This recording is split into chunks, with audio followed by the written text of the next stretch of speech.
ఇండియాలో LPG gas cylinder shortage అయితే చాలా వరకు పెరిగిపోతుంది. ఎందుకంటే ఇప్పుడు జరుగుతున్న ఇరాన్ ఇజ్రాయెల్ వార్, మనం మెయిన్గా ఇంపోర్ట్ చేసుకునే వెస్టర్న్ కంట్రీస్లో అక్కడ వార్ జరుగుతుంది కాబట్టి ఈ షార్టేజ్ అయితే చాలా వరకు పెరిగిపోతుంది.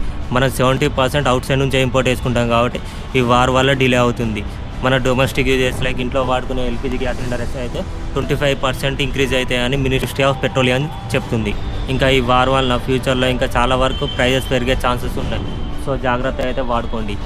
ఇంకా మెట్రోపాలిటన్ సిటీస్లో అయితే హాస్టల్స్, హోటల్స్ కాడ నుంచి క్రిమేటోరియంస్ వరకు చాలా వరకు అయితే క్లోజ్ అవుతున్నాయి. మనకు మెయిన్గా ఇంపోర్ట్ అయ్యే western countries like Dubai, Qatar, Saudi అరేబియాలో ఆ సైడ్ వార్ జరుగుతుంది కాబట్టి డిలే ఇంకా చాలా వరకు పెరిగిపోవచ్చు అని చెప్తున్నారు.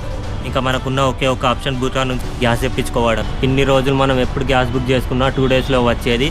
ఇప్పుడు ఒక సిలిండర్కున్న ఇంకో సిలిండర్కి 25 డేస్ వరకు బుకింగ్ పీరియడ్ని ఎక్స్టెండ్ చేశారు. ఇంకా ఫ్యూచర్లో ఇంకా చాలా వరకు డిలే అవ్వచ్చు. సో అవసరం లేనంత వరకు అయితే గ్యాస్ వాడుకోవడాన్ని అయితే తగ్గించుకోండి.